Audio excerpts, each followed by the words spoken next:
Good morning students. आज का अपना टॉपिक है identification of terminal of three phase squirrel cage induction machine. Identification of terminal of three phase induction machine. जैसा कि आपको जानकारी है कि इंडक्शन मशीन में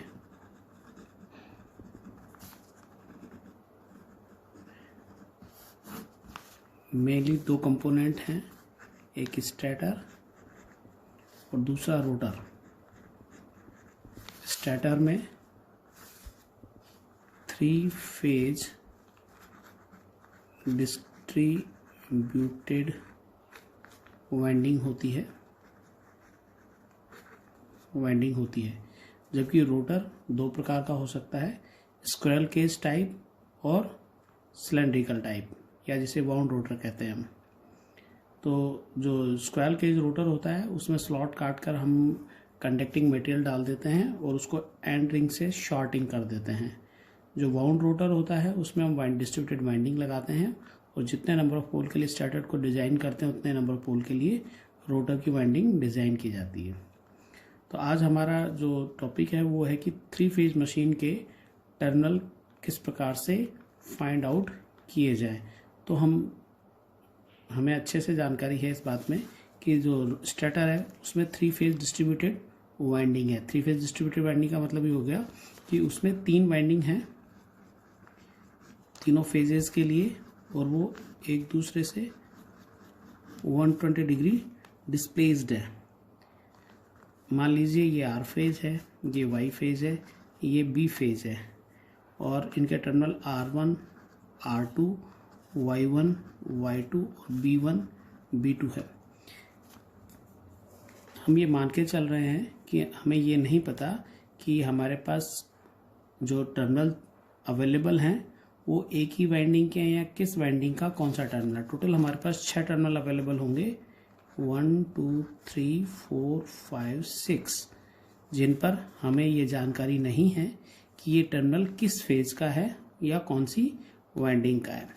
तो सबसे पहले हमें ये निकालना पड़ेगा कि जो दो टर्मिनल हैं Ni2 वो एक वाइंडिंग के होने चाहिए।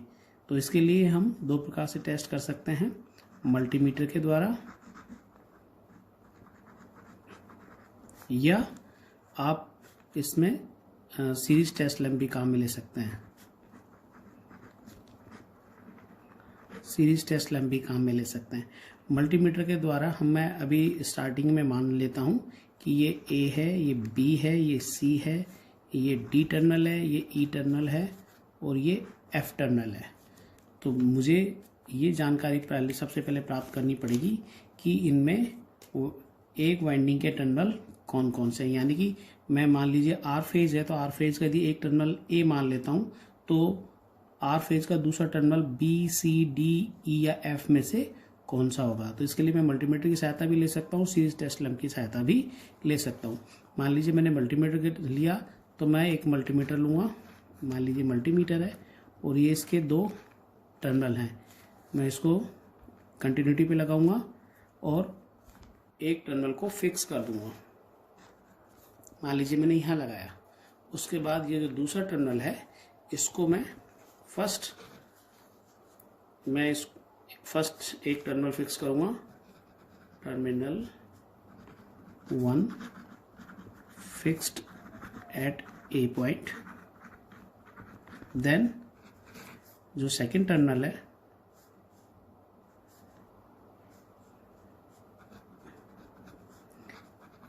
सेकंड जो प्रॉब है मल्टीमीटर की, उसको मैं sequentially B, C, D, E और F पे टच करूँगा। तो जैसा कि एक वाइंडिंग के दो ही टर्मिनल हो सकते हैं, तो ये किसी B जो सेकंड टर्मिनल है B, C, D, E, F में से किसी एक पर जब टर्न होगा, एक पर जब हम टच करेंगे तो हमें, चूँकि मैंने इसको कंटिन्यूटी टेस्ट पे किया है, तो बीप की आवाज़ सुनाई देगी और उसका रेजिस्टेंस भी दिखाई देगा। तो इस प्रकार से मैं ये जानकारी प्राप्त कर लूँगा कि मेरे पास किस वाइंडिंग का कौन सा टर्मिनल है। मान लीजिए ये आपने A के साथ किया और ये बीप साउंड आ रही है आपकी बीप साउंड विद ई है, तो टर्मिनल ए एंड ई एक पेयर आपका बन गया। अब आपके पास 4 टर्मिनल रह जाएंगे। आप ये सेम स्टेप, अब आप फर्स्ट टर्मिनल को आप बी के साथ टच करिए, और सेकंड प्रोब है उसको सी, डी या एफ के साथ टच करिए, तो सेम बीप की साउंड आएंगी। तो इस तरह से आपके 3 पेयर बन जाएंगे। मैं मान लेता हूँ कि आपका फर्स्ट पेयर ए ई है, दूसरा पेयर बी डी है, और तीसरा इसी प्रकार से आप पेयर निकालेंगे तो रेस्ट पेयर अपने आप ही बच जाएगा सी और एफ। ओके, तो इस तरीके से आप पेयरिंग कर लेंगे तो आपके पास इस रिजल्ट जो निकलेगा वो ये आएगा कि आपके पास 3 वाइंडिंग के टर्मिनल आ गए हैं, और 3 वाइंडिंग के टर्मिनल आपने जो निकाले हैं वो ए, ई, बी, डी और सी एंड एफ, ये आपके पास अब 3 टर्मिनल या 3 वाइंडिंग आ गई हैं। जैसा कि हमें जानकारी है कि हम इंडक्शन मशीन में को जब 3 फेज सप्लाई देते हैं, ये आपकी इंडक्शन मशीन है, आपने इसको 3 फेज सप्लाई दी आर वाई बी, और यदि आपने सेम इंडक्शन मशीन को सेम 3 फेज सप्लाई दी लेकिन आपने आर बी वाई दी, ऐसा करने पर मोटर का जो सप्लाई है उसका फेज सीक्वेंस चेंज हो जाएगा। और हमें जानकारी है कि यदि मोटर का फेज सीक्वेंस चेंज होता है, फेज सीक्वेंस डिसाइड करता है कि मोटर किस डायरेक्शन में घूमेगी। फेज सीक्वेंस चेंज करने पर मोटर का डायरेक्शन चेंज हो जाएगा। इट मीन्स यदि हमने फेज सीक्वेंस चेंज किया, जिसको आप कोई भी 2 टर्मिनल आपस में चेंज करके कर सकते हैं, तो मोटर का रोटेशन का डायरेक्शन चेंज हो जाता है। तो इस प्रकार से मोटर के जो कनेक्शन पॉसिबल हैं वो ये हो सकते हैं कि आपने R1, R2, B1, B2, C1, C2 में R2, B2, C2 को कॉमन स्टार पॉइंट बनाया है, या आप उल्टा भी कर सकते हैं R2, R1, B2, B1 and C2, C1। इस तरह से वे स्टार कनेक्शन बना सकते हैं। दोनों ही परिस्थिति में मोटर आपकी सही काम करेगी। तो हमें ये केवल पता करना है कि जो टर्मिनल R1, R2 कौन से हैं, B1, B2 कौन से हैं और C1, C2 कौन से हैं। तो इसका जो साधारण तरीका है, आसान तरीका भी है, इसके लिए हम क्या करेंगे कि एक पॉइंट कॉमन कर दिया है हमने, और एक फेज सप्लाई को, जो ये R1, R2 जो कोयल के टर्मिनल हमने अभी फाइंड आउट किए थे, उनको हम low voltage supply AC low voltage supply से फीड करेंगे। AC से ही आपको फीड करना है। DC से यदि आप सप्लाई फीड करेंगे तो चूँकि वाइंडिंग का रेजिस्टेंस कम होता है तो वाइंडिंग जल सकती है।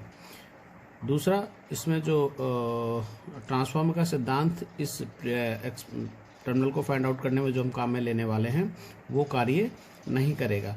तो हमने R1, R2 के बीच में लो वोल्टेज सप्लाई जोड़ी है, लो वोल्टेज सप्लाई AC, और एक वोल्ट मीटर लगाया है। इस टर्मिनल, एक कॉमन टर्मिनल और दूसरा टर्मिनल, अभी हमें जानकारी नहीं है कि ये C2, C1 है या C1, C2 है। तो आप इसको इस तरह से समझ सकते हैं कि आपने एक वाइंडिंग को सप्लाई जोड़ दी जो R1, R2 है, और दूसरा कोई भी फेज वो उसके साथ आपने ये C2, C1 भी हो सकता है और C1, C2 भी हो सकता है, तो आपने दूसरी वाइंडिंग जोड़ दी है। जब आप R1, R2 को सप्लाई देंगे तो एक जो कॉमन टर्मिनल है और जो वाइंडिंग है जिसका आप ज्ञात करना चाहते हैं उसके दूसरा टर्मिनल के बीच में वोल्ट मीटर लगाया है। इस वोल्ट मीटर की रीडिंग या तो 0 या न्यून आएगी, अन्यथा इसका मान अप्लाइड वोल्टेज से लगभग डबल या उसके आसपास का आएगा। तो यदि ये 0 आ रहा है तो इसका मतलब ये है कि इन दोनों का चुंबकीय क्षेत्र एक दूसरे का विरोध कर रहा है, और यदि ये दुगने के बराबर आ रहा है, लगभग बराबर आ रहा है, तो इन दोनों का क्षेत्र एक दूसरे की हेल्प कर रहा है। तो इस प्रकार से हम फाइंड आउट कर सकते हैं कि यदि मैंने टर्मिनल R1, R2 लिए है और मेरे पास वोल्टेज डबल आ रहा है तो ये टर्मिनल B1, B2 होंगे, और यदि वोल्टेज मेरा आउटपुट में 0 आ रहा है और मैंने सप्लाई फीड करी है R1 और R2 के मध्य इस प्रकार से, और वोल्टेज मेरे पास 0 आ रहा है, तो ये टर्मिनल रिवर्स होंगे और ये B2 और B1 होंगे। इस प्रकार से हम R1, R2, B1, B2 and Y1, Y2 की वैल्यू निकाल लेंगे। तो आपके पास तीनों वाइंडिंग आ गई है, तीनों टर्मिनल आ गए। अब आप स्टार पॉइंट के लिए आप R1 B1 Y1 को भी स्टार पॉइंट कर सकते हैं और R2 B2 Y2 को भी स्टार पॉइंट कर सकते हैं। डेल्टा भी बनाएंगे तब भी आपको इस चीज़ का ध्यान रखना है कि वाइंडिंग के टर्मिनल सेम रहें। Thank you.